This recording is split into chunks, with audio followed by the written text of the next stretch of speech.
Hi, it's Jane Francis with Angel's Wisdom, and I just wanted to show you how I read for myself. One of the reasons you don't read for yourself is because you tend to prejudice your own readings with what you want to hear or what you want to see or what you want to know. And I really need to know what my angels want me to know. So I thought I would give you an example of how this reading actually came out. So the first thing I do is choose my cards.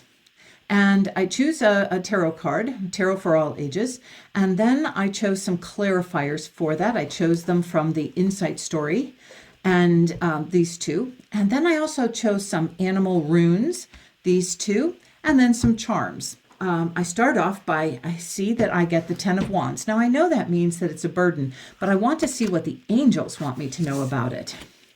And they say in the book, this figure is burdened yet capable. Well, that's one thing that I don't usually read when I read into it, that you have a burden, but that you are capable. And the other thing I have down here, it says, it's better to just do whatever it takes to get the job done. So that's a reminder that I'm capable and I can get the job done.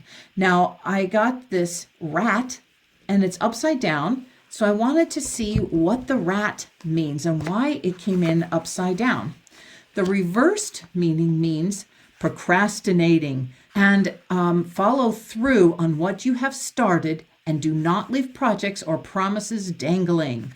Okay, so I'm famous for my procrastination. So I decided that's what my angels were talking to me about with the upside down rat, is to just get it done, to move through it and get it done. And then we'll come back to these sandals in just a minute. So the Insight Story, and I look up what ball means, in this talks about, in a world filled at times with great challenge and difficulty, it is vital that we continue to play. Without play and sport, we would descend into simple drudgery. So we need the ball to keep us moving, to chase after and to distract us from the worries that may surround us. So this ball is a reminder for me to have fun and to not think about things as a burden, but to find a way to make them fun. And then I also got the moon, and the moon I would normally read as my intuition, but here we find that the moon is also changeable and reserved, and it represents that our instinctive nature that is emotional and at times moody, and that the moon has its constantly changing phases. So do our emotions and moods. So we must learn to let go of our need to control a situation and pay attention to our feelings. Now, because the moon is changeable, and it reminds me that it can change and change phases, that reminds me I can change my idea about a burden by choosing to find ways to make it fun to finish this, whatever this represents. The dragon represents power. Dragons represent the power that resides within your soul.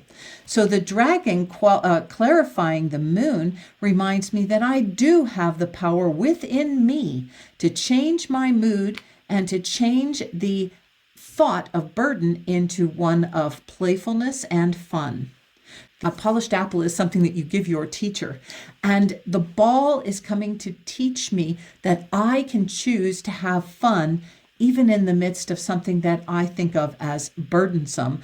I can choose to make it fun to finish the task and get it done. What was the turtle speaking to me about?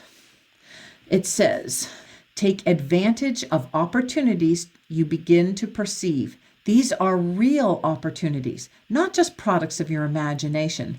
Now is the time to come out of your shell and express your ideas. Turtle promises that if you express and act upon those ideas and perceptions, you will succeed. Trust that vibrations are good for making changes now. Now, part of the reason that's important is because one of the things what this reading was about is I need to create shorts. And that's what this is a short. So I didn't know exactly what to first work on. And so this telling me, just start it, just do it. An opportunity is going to show up. And this morning, when I pulled these cards to find out what I needed to know for today, this is what showed up, and it became my very first short. See, oh, I forgot to tell you, the flip-flops. Look how fun these flip-flops are. And they remind me to have fun. Have fun in the midst of burdens, that I don't have to walk forward on my hands and knees. I can flip-flop and change my idea of a burden into fun. So there you go. I hope you enjoyed this short. Thank you and have a good day.